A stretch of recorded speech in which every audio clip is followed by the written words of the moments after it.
It has been an overcast day with a lot of fog in the area this morning. Right now, heavy rain is moving toward Oklahoma.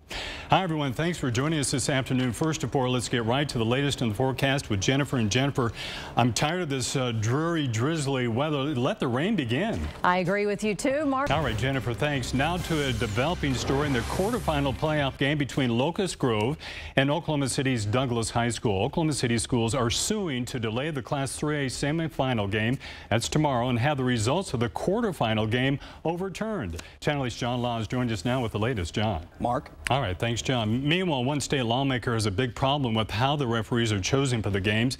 In many states, it's done by committee, but here in Oklahoma, it's up to one man who makes a personal call on who's in and who's out. We should not have just one guy determining who all is refereeing the games. A state lawmaker is accused of breaking the law. Senator Bryce Marlett of Woodward has pleaded not guilty to a misdemeanor charge of being in control of a vehicle while intoxicated.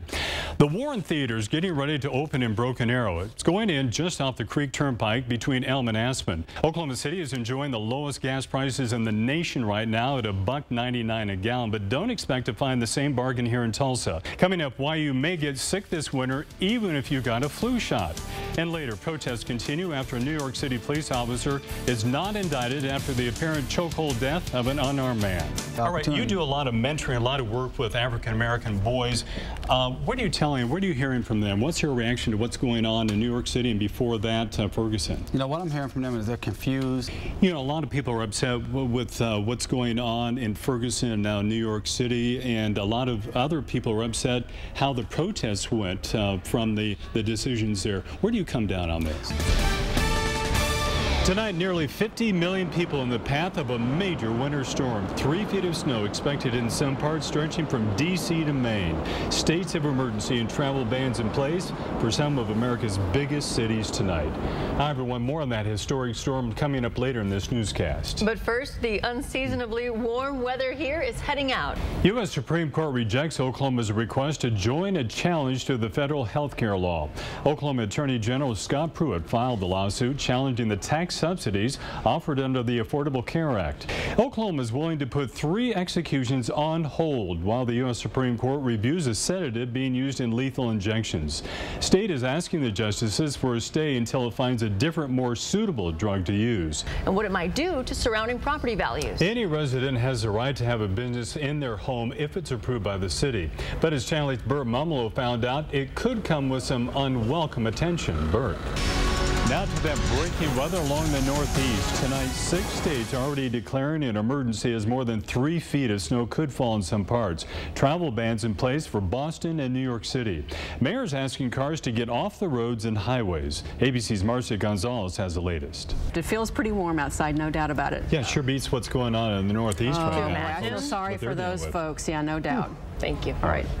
Kevin Durant was a late scratch for tonight's game against Minnesota. How would the Thunder fare without him? Friday, February 13th is when college baseball's regular season begins. Wow. It's like 2 weeks from this coming Friday. Friday the 13th. Okay, in Tabor College. Yeah. It's in Hillsboro, Kansas? I owe Mark $1. You know everything. Near Wichita. Just north Google of is so Wichita. smart.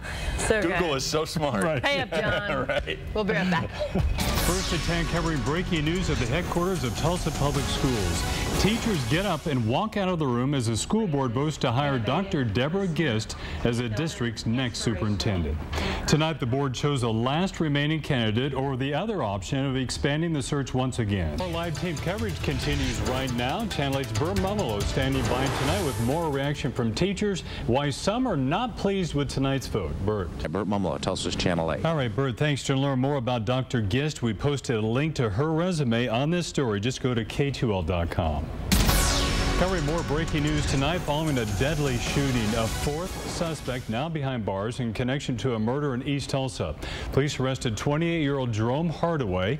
He's been wanted since a man was shot and killed at the Super 8 motel. Fire investigators are calling a deadly fire in Catoosa an accident. 72-year-old Irene Cunningham was pulled from the house Sunday morning. She died at a Tulsa hospital. A controversial medical trend among pregnant women becoming more available. Hear from 2 women who've tried it. Manhole explosion caught on camera in New York City. Firefighters are already on scene after another blast minutes earlier. Fire investigators blame an underground electrical vault, possibly weather-related. Utah woman gives birth on the side of the road while trying to drive herself to the hospital. You're driving right now?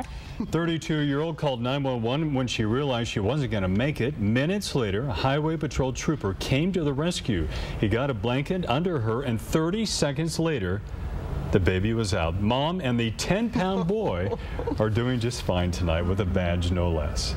January, the rules changed for women with C-sections. Well, despite the scandals, last night's Super Bowl set a record. It's now the most watched TV event in U.S. history. Clock at 5.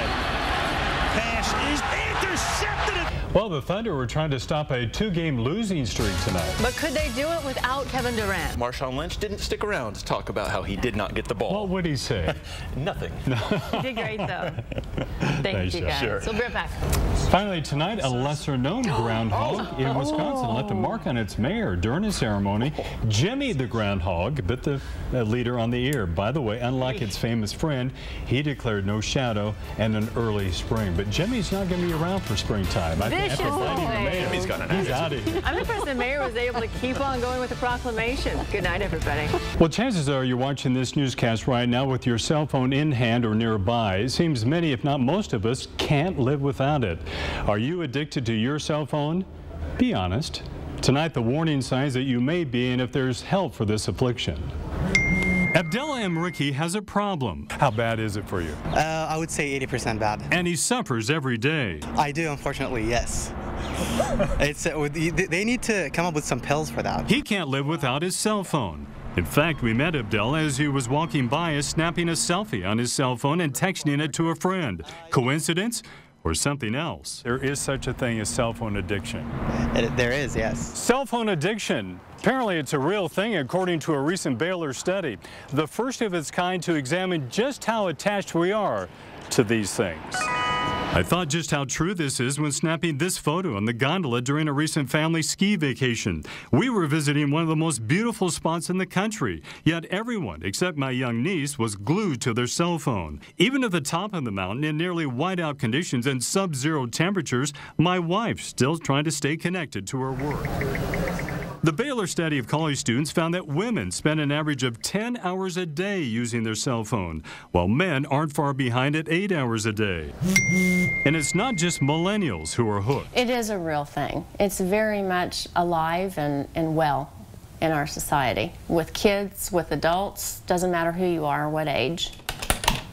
Dr. Courtney O'Brien is an addiction therapist, whether it be sex, shopping, gambling, or cell phones. So what are the warning signs that may indicate to someone that they have a problem? They may be too attached to their cell phone.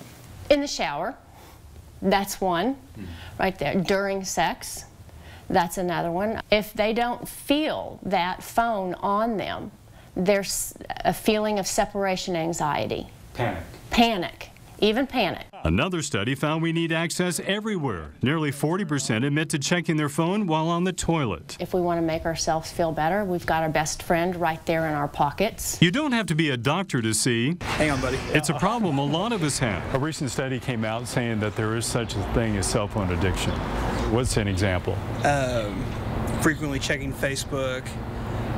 Website updates. Like I spend time every night before I go to bed looking at my Instagram and checking my Facebook to see, you know, what my friends are up to. If you misplace your cell phone, how would that make you feel? A little unbalanced.